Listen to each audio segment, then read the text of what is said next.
Hello, this is Shubhayan Chakravarti for Rev Sports, and a great news for women's cricket. The much awaited women's IPL is all set to begin in March 2023. The BCCI has informed about their plans to the state associations, and they are preparing for this tournament in full go. It will start in March 2023 after the Women's T20 World Cup that will be played in South Africa and before the men's IPL. So there's a window in March which the BCCI is keen to utilize, and women's IPL will be a landmark in women's cricket in particular. We have seen women's BBL, we have seen women's CPL, and but when it comes to IPL, it's the biggest tournament, and women's IPL will start fresh. It's important to not start comparing the men's IPL with the women's IPL. Two are separate entities, but yes, women's IPL will take inspiration from how quickly the men's IPL has grown, and would all the women cricketer, all the participants, all the stakeholders would aim to make it bigger and bigger with each passing season. But for the start,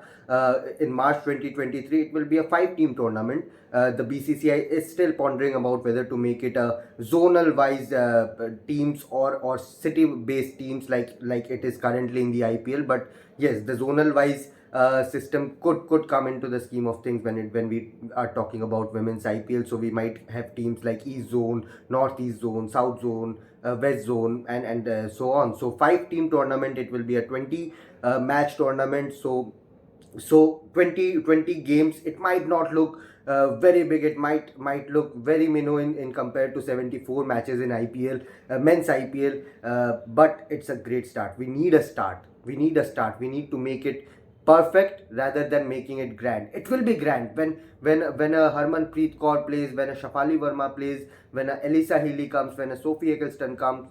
It will be great. It will be grand. It will garner eyeballs. There's no doubt about it. But execution wise, it needs to be spot on rather than going after the glitter, going after the eyeballs. So for all the women cricketers, it's the perfect platform to showcase the event and carry forward the women's cricket, the growth of women's cricket, and we saw what these girls can do in numerous tournaments, in numerous bilateral series, and in India in particular, they are already focusing a lot when it comes to women's cricket in domestic circuit. The women's under 19 T20 challenges are still undergoing. The senior women's T20 trophy is undergoing at the moment. So there are tournaments. Women's cricket is getting a lot of focus, and hopefully the women's IPL will just break the ceiling. We'll talk about what the composition of the squads will be, how the city based or zone based teams are being planned. So a maximum of 4 overseas players in the 11 can be from the ICC,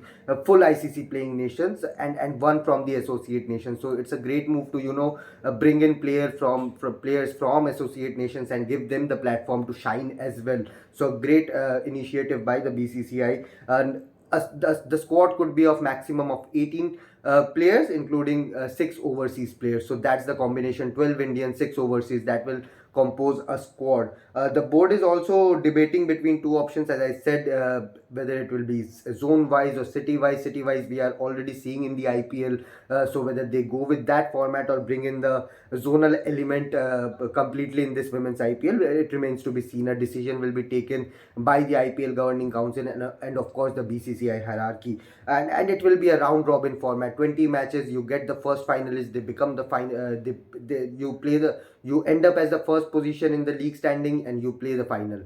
You come second and third. You play the eliminator and enter the final. So it's a very simple simple league format, and yes, it's going to be interesting. Yes, only 2 venues are being proposed for initially, but 20 matches, 2 venues, caravan style itinerary. It makes sense. It makes complete sense because, as I said earlier, you need to execute it perfectly rather than going for the eyeballs. Eyeballs will easily come when you play great cricket, when there's the inaugural edition, and so on. So it's a great move. March 2023 is something which all the cricket fans should look forward to. It will just come after the women's T20 World Cup, so the hype, the energy, the momentum will be carried forward in women's IPL, and yes, the dream, the weight of all the women's cricketer, all the women's cricket fans, all the cricket fans in general will come to an end in March 2023. keep watching this space. There's more breaking news, more news around cricket, more news around other sports also coming your way. So keep following Ref Sports. Thank you.